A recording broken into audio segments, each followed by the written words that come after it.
আসসালামু আলাইকুম। কেমন আছেন সবাই? আশা করি ভালো আছেন, সুস্থ আছেন, জ্ঞানের সাথে আছেন, জানার সাথে আছেন। কুইক জিকে উইথ সাকিব চ্যানেলের পক্ষ থেকে আমি সাকিব শাহরিয়ার আবারও আপনাদের সামনে হাজির হয়েছে একটি নতুন টপিকের ভিডিও নিয়ে।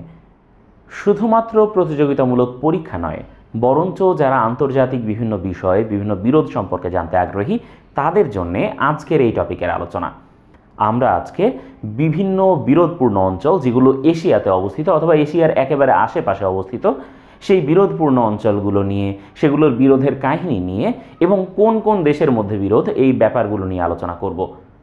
তাহলে আমরা শুরু করছি।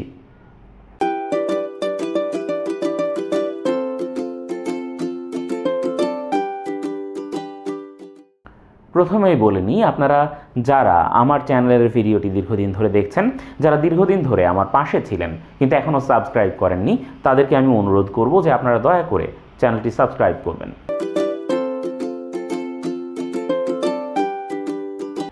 আমার পেছনে আপনারা একটি মানচিত্র দেখতে পাচ্ছেন। যে মানচিত্রটি দেখতে পাচ্ছেন, এই মানচিত্রে খুব বেশি কিছু লেখা নেই, দুটো শব্দ লেখা আছে। আমরা দেখতে পাচ্ছি এখানে লেখা আছে ইউফ্রেটিস এবং এখানে লেখা আছে টাইগ্রিস। টাইগ্রিস নদীর বাংলা নাম হচ্ছে দজলা এবং ইউফ্রেটিস নদীর বাংলা নাম হচ্ছে ফোরাত। তাহলে এই দজলা এবং ফোরাত, এই যে দুটো নদী, আমরা বুঝতে পারছি এই দুটো নদী এদিক দিয়ে বয়ে আসছে এবং বয়ে এসে এখানে মিলিত হয়েছে। তাহলে এই যে দজলা এবং ফোরাত দুটো নদী এখানে মিলিত হলো, এই দুটো নদী মিলিত হওয়া থেকে শুরু করে এই পারস্য উপসাগরে গিয়ে পড়ার এই সময়টাতে এই জায়গার একটা বিশেষ নাম থাকে। তাহলে আমি বলছি যে যখন নদী দুটো আসলো, দজলা আসলো, ফোরাত আসলো, এই দুটো নদী এসে মিলিত হলো এবং মিলিত হওয়ার পরে বাদ বাকি যে পথটুকু এটা বয়ে গেল, এই পথটুকু বয়ে যাওয়ার সময় এটা একটা আলাদা নাম ধারণ করলো, না দজলা নাম ধারণ করলো না ফোরাত নাম ধারণ করলো। এবং কথা প্রসঙ্গে বলে রাখি যে এই পাশের যে দেশটি আছে সেটির নাম হচ্ছে ইরাক এবং এই পাশের যে দেশটি আছে সেটির নাম হচ্ছে ইরান। এখন আমরা জানি ইরানে ইসলামী বিপ্লব হলো 1979 সালে। 1979 সালে ইসলামী বিপ্লব হওয়ার ঠিক পরপরই ইরানের উপর, ইরাকের ওই সময় প্রেসিডেন্ট ছিলেন সাদ্দাম হোসেন এবং তার পার্টির নাম ছিল বাথ পার্টি। ইরাক কি করলো? ইরানের উপর হামলা করলো। কেন? এই নদীটুকুর দখল নিয়ে বা এই নদীটুকু ব্যবহার করার জন্যে একছত্র আধিপত্য দাবি করে। ইরান সেটা মানল না এবং ইরান এই যুদ্ধটাকে বলে অন্যায়ভাবে চাপিয়ে দেয়া যুদ্ধ। 1980 সাল থেকে এই যুদ্ধটা শুরু হয়ে গেল। তাহলে 1979 সালে আমরা জানি ইরানে ইসলামী বিপ্লব হলো। আমি 1979 লিখেছি, সেখানে ইরানে হলো ইসলামী বিপ্লব আয়াতুল্লাহ রুহুল্লাহ খোমেনির নেতৃত্বে এবং 1980 সাল থেকে এই যুদ্ধ শুরু হয়ে গেল। ইরানের রেভলিউশনারি গার্ড এই যুদ্ধে বিশাল বিশাল অবদান রাখলো এবং ইরানে একটি আলাদা সাহিত্য ধারার সৃষ্টি হলো। যারা এই যুদ্ধে শহীদ হলো, সুহাদা যারা, তাদের জন্যে ইরানে আলাদা একটা সাহিত্যের ধারাই তৈরি হলো।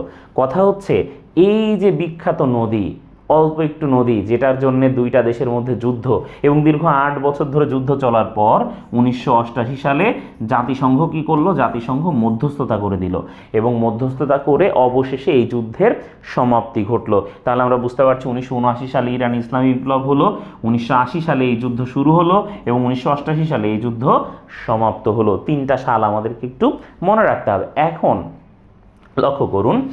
লক্ষ্য করুন যে এই যে জায়গাটা নিয়ে এত ঝামেলা চলছে, এই জায়গার নামটা আসলে কি? এই জায়গার নামটা আসলে কি? এই যে জায়গাটুকু, এই জায়গাটুকুর নাম হচ্ছে শাতিল আরব। কাজী নজরুল ইসলামের একটা কবিতা আছে, হ্যাঁ, শাতিল আরব। তাহলে এই যে শাতিল আরব, সেটাকে ইরাকে বলা হচ্ছে শাতিল আরব, কিন্তু প্রাচীন ইরানে কিন্তু এটাকে শাতিল আরব বলা হতো না। যদিও ইরান এখন এটাকে শাতিল আরবই বলে, কিন্তু প্রাচীন ইরানে কিন্তু এটার আলাদা একটা নাম ছিল। শাহনামা, মানে ফেরদৌসি তার শাহনামা গ্রন্থে, যেটি হচ্ছে বিখ্যাত মহাকাব্য ফেরদৌসির, সেই শাহনামাতে ফেরদৌসি এই শাতিল আরবকে বলেছেন আরভান্দ রুদ।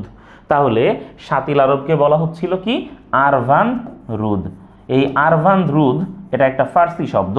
আরভান্দ রুদ শব্দের অর্থ হচ্ছে দ্রুতগামী নদী, আর শাতিল আরব শব্দের অর্থ হচ্ছে আরবদের নদী। এটা একটা আরবি শব্দ যার অর্থ হচ্ছে আরবদের নদী, আর আরভান্দ রুদ এটা হচ্ছে একটা ফার্সি শব্দ যার অর্থ হচ্ছে দ্রুতগামী জলধারা বা খরস্রোতা জলধারা। তাহলে আশা করা যায় যে আমরা বুঝতে পেরেছি টাইগ্রিস এবং ইউফ্রেটিস বা দজলা ফোরাত এই দুটো এসেছে, সাতিল আরব নাম ধারণ করেছে, এটা নিয়ে ইরাক ইরানের মধ্যে যুদ্ধ হয়েছে। মানচিত্র দেখে আমরা আশা করি যে ব্যাপারটি পড়লাম এটি আমরা ভুলবো না। আশা করা যায় বিষয়টি আমাদের মনে থাকবে। আমরা পরের মানচিত্রে চলে যাব। এই মানচিত্রটি মনোযোগ দিয়ে দেখলে আমরা কয়েকটা নাম কিন্তু এখানে দেখতে পাচ্ছি। দেখেন এখানে আছে ইরান, তাহলে আমরা বুঝলাম যে এই মানচিত্রে ইরান সম্পর্কিত। এবং এখানে ওমান আছে, কিন্তু ওমান এই বিষয়টার সাথে সম্পর্কিত না, বরঞ্চ ওমানের নিচের যে দেশ ইউনাইটেড আরব আমিরাত বা যেটাকে বলা হয় সংযুক্ত আরব আমিরাত, সেটা কিন্তু এটার সাথে জড়িত। এখন ইউনাইটেড আরব আমিরাত বা সংযুক্ত আরব আমিরাতের ইতিহাস আমরা ঠিকমতো জানি কিনা। অতি দ্রুতই ইউনাইটেড আরব আমিরাতের ইতিহাস নিয়ে বা ইউনাইটেড আরব আমিরাতকে কেন ইউনাইটেড আরব আমিরাত বলা হচ্ছে সেটি নিয়ে একটি ভিডিও ইনশাল্লাহ এই চ্যানেলে পাওয়া যাবে, আপনারা সবাই টিউন থাকবেন। তো যাই হোক, ইউনাইটেড আরব আমিরাত কেন বলা হচ্ছে সেটা সম্পর্কে সংক্ষেপে আমি একটু বলে দিই এখন আপনাদের। সেটা হচ্ছে মূলত এখানে 7টা আমিরাত আছে। আমাদের দেশে যারা চাচা মামা খালা ফুফু আছে যাদের অনেকেরই বিদেশে যায়, বাইরে থাকে, আমাদের দেশে বিদেশে যাওয়ার ক্ষেত্রে মূলত বেশিরভাগ লোকজন পছন্দ করে সৌদি আরব। যারা সৌদি আরবে যায় না, যারা একটু ওয়েস্টার্ন কান্ট্রিতে যেতে চায়, তারা আসলে যায় মালয়েশিয়ায়। কিন্তু কথা হচ্ছে যে ইউনাইটেড আরব আমিরাতে যায় কিছু লোক যারা দুবাইয়ে যায়। এই দুবাইটাই কিন্তু মূলত ইউনাইটেড আরব আমিরাত, এবং দুবাইয়ের মতো এরকম আরও 6টা আমিরাত আছে, মোট 7টা আমিরাত একত্রে মিলে, যেগুলো হচ্ছে যে উম্মুল কুয়াইম, রাস আল খাইমা, আজমান, হ্যাঁ, তা এইগুলো মিলে হচ্ছে এই ইউনাইটেড আরব আমিরাত, মোট 7টা আমিরাত মিলে। তাহলে এই ইউনাইটেড আরব আমিরাত এবং ইরানের মধ্যে আমরা দেখতে পাচ্ছি একটা জলভাগ আছে। ম্যাপের যেখানে আমরা এই যে এই নীল ধরনের কালার দেখতে পাবো, আমরা বুঝতে পারবো যে ওখানে আসলে পানি বোঝানো হয়েছে। তাহলে এই যে জলভাগটা আছে, এই জলভাগের এই পাশে লেখা আছে পার্সিয়ান গালফ, তার মানে এটা হচ্ছে পারস্য উপসাগর, এটা হচ্ছে পারস্য উপসাগর। এখন কথা হচ্ছে এই যে পারস্য উপসাগর এবং এই পাশে আছে আমরা দেখতে পাচ্ছি পারস্য উপসাগরের এই পাশে আছে আমরা দেখতে পাচ্ছি গালফ অফ ওমান বা ওমান উপসাগর। তাহলে পারস্য উপসাগর এবং এখানে আছে ওমান উপসাগর। এখন কথা হচ্ছে যে এই পারস্য উপসাগর আর ওমান উপসাগরকে আমরা দেখতে পাচ্ছি এদিক দিয়ে কোনো একটা সরু জলরাশি এটাকে যুক্ত করেছে। এই যে দেখেন এদিক দিয়ে একটা সরু জলরাশি এই দুটোকে যুক্ত করেছে। এখন কথা হচ্ছে আমরা জানি যে দুটো বড় জলপথকে যদি একটা সরু জলরাশি যুক্ত করে এবং দুটো স্থলভাগকে একই সাথে পৃথক করে, তাহলে সেই জলরাশিকে বলা হবে প্রণালী। তাহলে প্রণালীর সংজ্ঞায় আমরা পড়েছিলাম যে প্রণালী কি করবে, দুটো স্থলভাগকে পৃথক করবে, দুটো জলভাগকে যোগ করবে। এক্স্যাক্টলি আমরা সেটা এখানে হতে দেখছি। তাহলে এই যে প্রণালী দুটো জলভাগকে যুক্ত করলো এবং দুটো স্থলভাগকে পৃথক করলো, এই প্রণালীর নাম হচ্ছে হরমুজ প্রণালী। এই প্রণালীর নাম হচ্ছে হরমুজ প্রণালী, যেটি মানে এই অবস্থানগত কারণে অত্যন্ত গুরুত্বপূর্ণ। এবং একই সাথে এখানে 3টা দ্বীপ আছে। এই হরমুজ প্রণালীর একছত্র দখল নিয়ে কিন্তু ইরান এবং ইউনাইটেড আরব আমিরাত ওমানের মধ্যে একটু মন কষাকষি রয়েছে। কিন্তু ঝামেলাটা দেখেন, এখানে আছে জাজিরাই কাশেম বা কাশেমের দ্বীপ, এখানে আছে, লক্ষ্য করুন, এখানে আছে আবু মুসা দ্বীপ, এই যে আবু মুসা, এখানে আছে বলা হচ্ছে, আপনারা হয়তো দেখতে পাচ্ছেন, বলা আছে জাজিরাই তুনবে কুচাক, এবং এখানে বলা হচ্ছে জাজিরাই তুনবে বুজুর্গ। এখন লক্ষ্য করুন দুটো দ্বীপ, এটা একটু বড়, এটা একটু ছোট, একটা দানার মতো দেখা যাচ্ছে। এখন যেহেতু নামকরণ করেছে ইরান, কাজেই এখানে এই যে ছোট্ট যে মটর দানার মতো দ্বীপটা দেখা যাচ্ছে, এটার নাম হচ্ছে জাজিরাই তুনবে কুচাক। ফার্সি ভাষায় কুচাক শব্দের অর্থ হচ্ছে ছোট। তাহলে জাজিরাই তুনবে কুচাক মানে হচ্ছে ছোট কুচাক, মানে ছোট তুনব। এবং দেখেন এখানে এটা হচ্ছে জাজিরাই তুনবে বুজুর্গ, ফার্সি ভাষায় বুজুর্গ মানে হচ্ছে বড়, কাজে এটা হচ্ছে বড় তুনব। কাজে দুটো দ্বীপ, একটা হচ্ছে ছোট তুনব আর একটা বড় তুনব, এবং আরেকটা দ্বীপ যেটা হচ্ছে আবু মুসা। এই 3টা দ্বীপের দখল নিয়ে কিন্তু ইউনাইটেড আরব আমিরাতের সাথে ইরানের ব্যাপক একটা লড়াই রয়েছে। কেন? কারণ এই 3টা দ্বীপ যে দখল করবে বা এই 3টা দ্বীপের দখল যার কাছে থাকবে, জাজিরাই কাশেম সহ, সে কিন্তু মোটামুটি এই হরমুজ প্রণালীর নিয়ন্ত্রণ রাখতে পারবে। এই কারণে এই 3টা দ্বীপ নিয়ে ইরান এবং সংযুক্ত আরব আমিরাতের মধ্যে বিশাল মানে লড়াই আর কি, এবং তাদের মধ্যে সারাক্ষণ উত্তেজনা বিরাজ করে। তাহলে এই হচ্ছে ইরান এবং সংযুক্ত আরব আমিরাতের মধ্যে বিরোধপূর্ণ অঞ্চল। আমরা পরবর্তী মানচিত্রে আমাদের জন্য কি অপেক্ষা করছে সেটি একটু দেখি। আমরা কিন্তু উপমহাদেশের প্রায় কাছাকাছি চলে এসেছি। আমরা দেখতে পাচ্ছি যে এইখানে লেখা আছে আফগানিস্তান এবং এইখানে লেখা আছে পাকিস্তান। তাহলে আফগানিস্তান এবং পাকিস্তানের মধ্যে যে সীমারেখাটি, সেই সীমারেখাটি কিন্তু এখানে দেখানো হয়েছে। এই যে এই সীমারেখাটি হচ্ছে আফগানিস্তান এবং পাকিস্তানের মধ্যে সীমারেখা। আমরা জানি যে এই সীমারেখার একটা বিশেষ নাম রয়েছে। যিনি এই সীমারেখাটি এঁকেছিলেন তার নাম হচ্ছে স্যার মর্টিমার ডুরান্ড এবং এই রেখাটিকে আমরা ডুরান্ড লাইন বলে চিনি। এখন কথা হচ্ছে যে এই ডুরান্ড লাইনটা কিন্তু প্রতিষ্ঠার পর থেকে আফগানিস্তান এতে সন্তুষ্ট ছিল না। রিসেন্টলি বেশ কয়েক বছর ধরে, বিশেষ করে আফগানিস্তানে তালেবানের উত্থানের পর থেকে আস্তে আস্তে যখন ওসামা বিন লাদেনকে পাকিস্তান ধরিয়ে দিল এবং তারপর থেকে আফগানিস্তান যে সমস্ত বিশ্বের কাছে নিন্দিত হয়ে উঠল, এই সমস্ত ব্যাপারে আফগানিরা পাকিস্তানের উপর কিন্তু অত্যন্ত ক্ষেপা এবং যার ফলাফলে আমরা দেখেছি যে জাতিগতভাবে যে বিদ্বেষটা আস্তে আস্তে বেড়ে উঠছে, তার ফলাফল হিসেবে আমরা দেখেছি যে ওই যে যখন পাকিস্তান এবং আফগানিস্তানের মধ্যে এই বিশ্বকাপে খেলা হলো তখন অন্য দলের সাথে আফগানিস্তান হেরেছে সেটা তারা মেনে নিয়েছে, কিন্তু পাকিস্তানের সাথে হার কিন্তু তারা মানতে পারেনি এবং এজন্য তারা গ্যালারিতে বিশাল ভাঙচুর চালিয়েছে, তাই না? তাহলে আমরা কিন্তু এই বিষয়গুলো দেখেছি বা এই ব্যাপারগুলোর সাথে আমরা পরিচিত। এখন এই ডুরান্ড লাইন হচ্ছে পাকিস্তান এবং আফগানিস্তানের মধ্যে বিরোধপূর্ণ সীমান্ত। যদিও বড় কোনো বিরোধ নেই, বরঞ্চ পাকিস্তান এবং আফগানিস্তানকে একত্রে পাখতুনিস্তান বলে। আমরা জেনে রাখি যে পাকিস্তান প্লাস আফগানিস্তান এই দুটো একত্রে হয় পাখতুনিস্তান, ঠিক আছে? এই দুটোকে একত্রে পাখতুনিস্তান বলে। ওকে, তাহলে এই দুটোর মধ্যে সীমারেখা ডুরান্ড লাইন, যেটা বর্তমানে একটু বিরোধপূর্ণ সীমান্ত হতে যাচ্ছে। তাহলে আমরা আমাদের পরবর্তী মানচিত্রে চলে যাই এবং দেখি সেখানে আমাদের জন্য কি অপেক্ষা করছে। হ্যাঁ, উপমহাদেশে আসতে আসতে আমরা একেবারে আমাদের বাড়ির কাছে চলে এসেছি। আমরা দেখতে পাচ্ছি যে এখানে লেখা আছে পাকিস্তান এবং এখানে লেখা আছে জম্মু অ্যান্ড কাশ্মীর। জম্মু অ্যান্ড কাশ্মীর মানেই হচ্ছে এটা ইন্ডিয়া, কারণ আমরা জানি যে পাকিস্তান অধিকৃত যে কাশ্মীর সেটাকে কি বলা হয়। আপনাদের জন্য প্রশ্ন এবং সময় 30 সেকেন্ড, এর মধ্যে আপনারা সবাই কমেন্টে লেখা শুরু করুন যে পাকিস্তান অধিকৃত কাশ্মীরকে কি বলা হয়। দেখি কারা এটা সঠিক উত্তর দিতে পারেন। ওকে, তাহলে আমরা অন্য কথায় চলে যাই। এই যে এটা হচ্ছে পাকিস্তান অধিকৃত কাশ্মীর বা পাক অধিকৃত কাশ্মীর এবং এই যে ইন্ডিয়া অধিকৃত কাশ্মীরকে বলা হচ্ছে জম্মু কাশ্মীর। তাহলে যে অংশটা কাশ্মীরের যে অংশটা ইন্ডিয়া বা ভারত দখল করে রেখেছে সেটাকে বলা হচ্ছে জম্মু কাশ্মীর এবং যে অংশটা পাকিস্তান দখল করে রেখেছে সেটাকে পাক অধিকৃত কাশ্মীর বলা হচ্ছে। এবং আশা করি এর মধ্যে অনেকেই লিখতে পেরেছেন যে পাক অধিকৃত কাশ্মীরকে এক কথায় বলা হয় আজাদ কাশ্মীর। তাহলে পাক অধিকৃত কাশ্মীর হচ্ছে আজাদ কাশ্মীর এবং ভারত অধিকৃত কাশ্মীর হচ্ছে জম্মু কাশ্মীর। তাহলে এই আজাদ এবং জম্মু কাশ্মীরের মধ্যে যে সীমারেখাটি আছে, এই যে সীমারেখাটি এখানে দেখা যাচ্ছে, এই যে সীমারেখাটি এখানে দেখা যাচ্ছে ডট ডট দেয়া, এই সীমারেখাটিকে বলা হয় লাইন অফ কন্ট্রোল। এই যে দেখেন সাদা কালিতে এখানে লেখা আছে লাইন অফ কন্ট্রোল, যেটাকে সংক্ষেপে বলা হয় এলওসি। তাহলে প্রশ্ন কি আসে এখান থেকে? অনেক বেশি প্রশ্ন আসে। প্রশ্নটা আসে কি? প্রশ্নটা আসে লাইন অফ কন্ট্রোল কোন দুটি দেশের মধ্যে সীমারেখা? ভারত এবং পাকিস্তানের মধ্যে সীমারেখার নাম কি? একই সাথে র্যাডক্লিফ লাইন। কিন্তু যদি প্রশ্ন আসে ভারত অধিকৃত কাশ্মীর এবং পাকিস্তান অধিকৃত কাশ্মীরের মধ্যে সীমারেখার নাম কি, তাহলে হবে লাইন অফ কন্ট্রোল। ঠিক আছে, আবার দেখেন এই যে একটু আমরা যদি এই পাশে আসি তাহলে আমরা দেখতে পাবো এখানে লেখা আছে চায়না, মানে চীন, তাই না? চায়নার বাংলা কি? চীন। এবং চীনের নিচে এইখানে দেখতে পাচ্ছি একটা এলাকা আছে যেটাকে বলা হচ্ছে আকসাই চীন।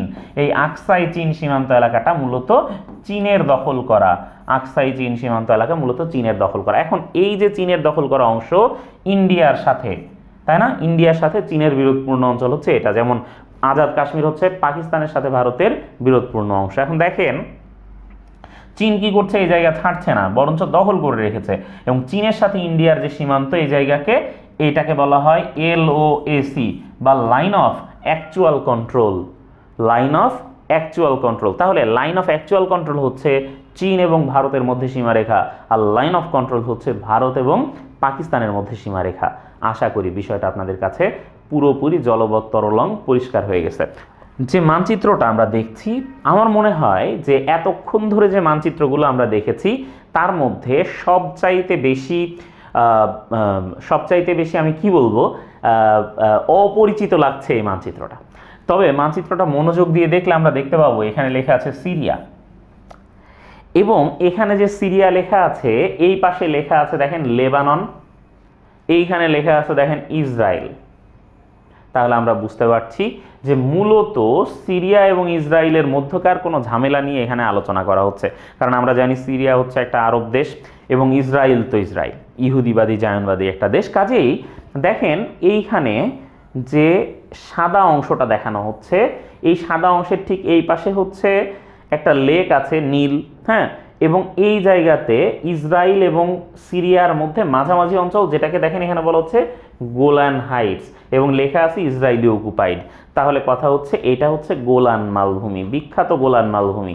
এই গোলান মালভূমি সম্পর্কে আমরা কি জানি, আপনারা যদি মনে না করতে পারেন আমি আপনাদেরকে একটু মনে করিয়ে দিই যে আরব ইসরায়েল যুদ্ধ হয়েছে চারটি আরব ইসরায়েল যুদ্ধ নিয়ে খুব দ্রুত ভিডিও আসতে যাচ্ছে, আশা করা যায় এটাও আপনারা মনোযোগ দিয়ে দেখবেন এবং বাদবাকিটা ওখানে বিস্তারিত জানতে পারবেন। আমি সংক্ষেপে একটু বলে দিই, 4টা আরব ইসরায়েল যুদ্ধ হয়েছে 48, 56, 67 এবং 73, এবং এই 4টা যুদ্ধেই ইসরায়েল জিতেছে এবং আরবরা ক্রমান্বয়ে পরাজিত হয়ে তাদের ভূমি হারিয়েছে।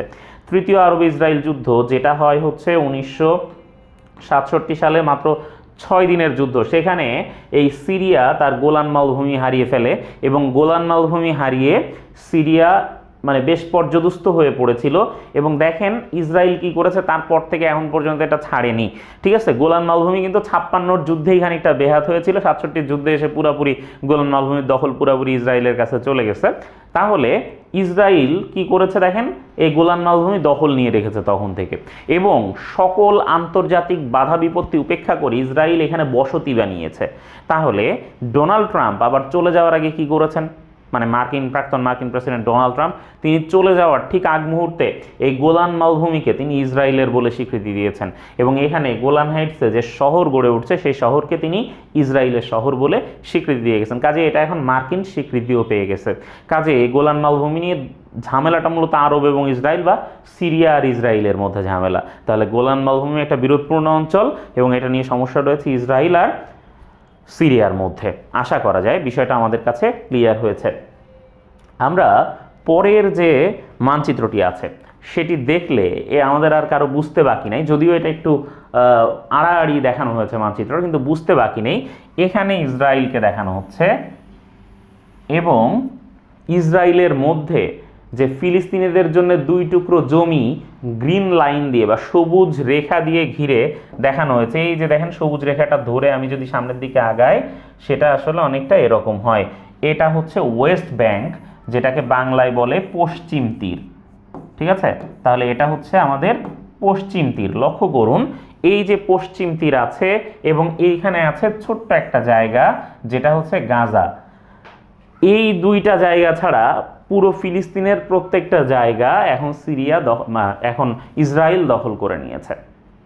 তাহলে এই যে 2টো গ্রিন লাইন বা 2টো সবুজ জায়গা ছাড়া বাদবাকি পুরোটাই যে ইসরায়েল দখল করে নিল, জায়নবাদী রাষ্ট্র ইসরায়েল 1917 সালের পর থেকে এই দখল কার্যক্রম চালাতে শেষ পর্যন্ত নাকবাতে এসে ঠেকেছিল একেবারে 1948-এ। কথা হচ্ছে 1948-এর সেই যুদ্ধ, 56 যুদ্ধ এবং 67-তে তো মোটামুটি এই সীমানা চলে এসেছে, মানে ইসরায়েল এতখানি জায়গা দখল করে নিয়েছে। এখন ইসরায়েল প্রতিনিয়ত জায়গা দখল করছে, আর ফিলিস্তিন প্রতিনিয়ত ছোট হচ্ছে, সংকুচিত হচ্ছে, এবং তাদেরকে আটকে ফেলা হচ্ছে ছোট থেকে ছোট জায়গায়, ক্ষুদ্র থেকে ক্ষুদ্রতর জায়গায়। তাহলে এই যে আমরা দেখতে পাচ্ছি পশ্চিম তীর, এই পশ্চিম তীর নিয়ন্ত্রণ করে ফাতাহ, অর্থাৎ ওই যে আমাদের অবিসংবাদিত নেতা ইয়াসির আরাফাতের যে রাজনৈতিক দল আছে ফাতাহ, তারা পশ্চিম তীর নিয়ন্ত্রণ করে, এবং তারা অসলো অ্যাকর্ড যেটা আছে বা অসলো যে শান্তি চুক্তি আছে সেটা তারা মেনে চলে। আর এই গাজাতে আছে হচ্ছে হামাস হচ্ছে পুরোপুরি একটা গেরিলা গোষ্ঠী, এবং তারা ভাবে যে ইসরায়েল হচ্ছে এখানে দখলদার, এবং যতদিন এই দখলদারদের হাত থেকে তারা তাদের পবিত্র ভূমি ফিলিস্তিনকে মুক্ত না করতে পারবে ততদিন তারা পিছু হটবে না। তাদের কাছে কোনো অস্ত্র নাই, সেরকম আধুনিক কোনো সমরাস্ত্র নাই, কিছুই নাই, কিন্তু হামাস পিছনে হটতে চায় না। কাজে এখান থেকে প্রায়ই তারা ইসরায়েলের বিভিন্ন জায়গায় রকেট নিক্ষেপ করে, এবং রকেট নিক্ষেপ করার পরে পুনরায় গাজার উপর ইসরায়েল হামলা চালায়। এই ব্যাপারগুলো আমরা আসলে অনেক দিন ধরে দেখে আসছি। তাহলে এই গ্রিন লাইন যেটা 1967-এ এই গ্রিন লাইন স্থাপন করা হয় এবং ইসরায়েল আর ফিলিস্তিনের মধ্যে ঐতিহাসিকভাবে সীমানা চিহ্নিত করে দেওয়া হয়, যেটা জাতিসংঘের চিহ্নিত করে দেওয়া সীমানার পুরোপুরি পরিপন্থী। এটা এখন চলছে, তাও দিন দিন কমছে। তাহলে আমরা বুঝতে পারছি যে গ্রিন লাইন হচ্ছে ইসরায়েল এবং আমাদের ফিলিস্তিনের মধ্যে সীমানা চিহ্নিতকরণ রেখা। আমরা চলে যাচ্ছি আমাদের পরের মানচিত্রটিতে।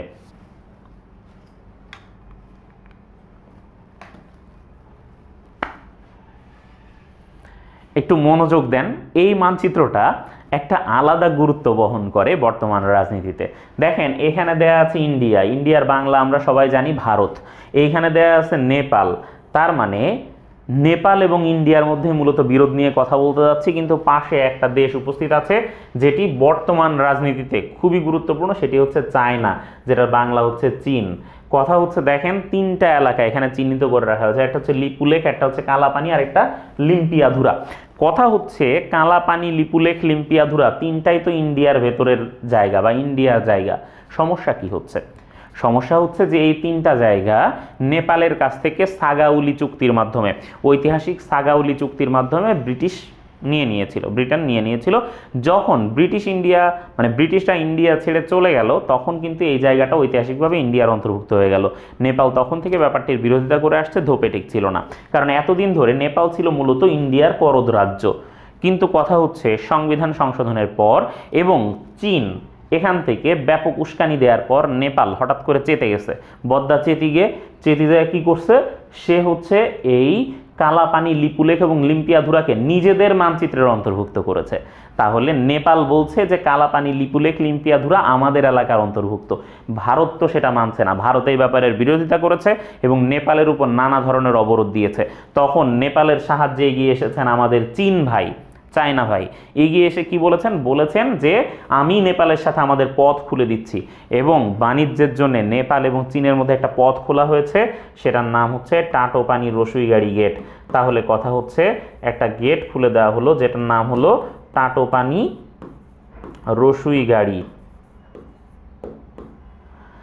তাহলে এই টাটোপানি রসুইগাড়ি গেট যেটা খুলে দেওয়া হয়েছে এখন, সেটা হচ্ছে নেপাল আর চীনের মধ্যে গেট, এবং ইন্ডিয়া নেপালের মধ্যে ব্যাপক মারামারি গ্যাঞ্জাম চলছে।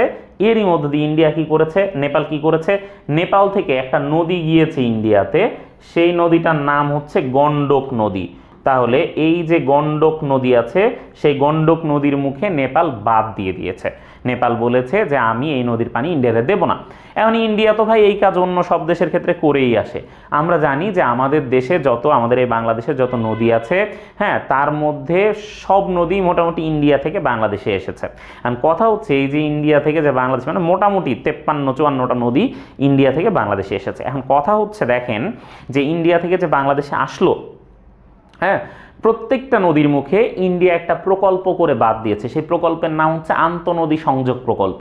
তাহলে এই যে আন্তঃনদী সংযোগ প্রকল্প করে প্রত্যেকটা নদীর মুখে ইন্ডিয়া বাদ দিয়ে বাংলাদেশকে মরুভূমি বানিয়ে ফেলার পরিকল্পনা করেছে, এখানে নেপাল জাস্ট এই গন্ডক বা গন্ডকী নদী যেটা আছে সেই নদীর মুখে বাদ দিয়েছে। তাতে ইন্ডিয়ার খুব গায়ে জ্বালা ধরে যাচ্ছে।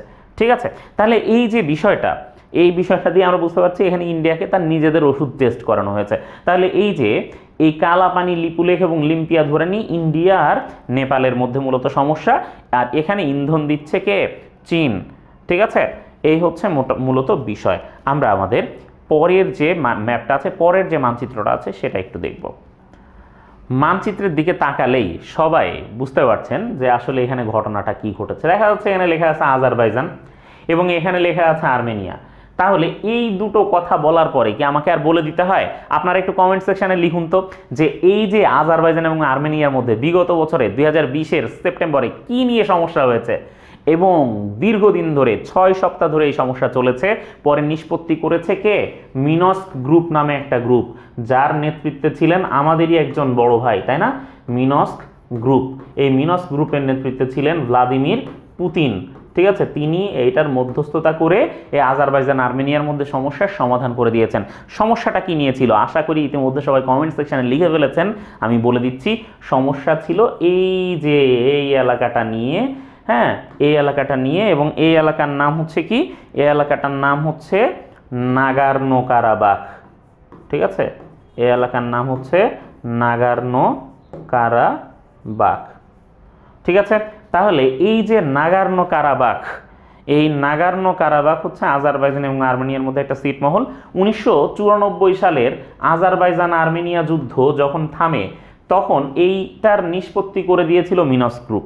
কিন্তু ঝামেলাটা হচ্ছে যে মিনস্ক গ্রুপ এই নিষ্পত্তি করে দিলেও এই নাগার্নো কারাবাখ আর্মেনিয়ার দখলে ছিল এবং 1994 থেকে এই পর্যন্ত এই নাগার্নো কারাবাখটা আর্মেনিয়ার দখলে ছিল। 2020-এ হঠাৎ করে আজারবাইজান তুরস্কের সহায়তায় একটু ক্ষেপে গিয়ে এই নাগার্নো কারাবাখের জন্য আর্মেনিয়ার সাথে যুদ্ধ শুরু করে এবং আর্মেনিয়া ব্যাপক ক্ষয়ক্ষতির সম্মুখীন হয়ে পিছিয়ে যায় এবং শেষ পর্যন্ত দেখা যাচ্ছিল যে নাগার্নো কারাবাখ ছাড়াও আর্মেনিয়ার কিছু জায়গা আজারবাইজান দখল করে নিচ্ছে এরকম অবস্থা। তখন শেষ পর্যন্ত আর্মেনিয়া কি করলো, রাশিয়ার সহযোগিতায় এইটার একটা নিষ্পত্তি ঘটাতে চাইলো এবং শেষ পর্যন্ত নিষ্পত্তি ঘটালো। এ প্রসঙ্গে বলে রাখি, আর্মেনিয়ার সাথে তুরস্কের বিরোধ কিন্তু বেশ পুরানো।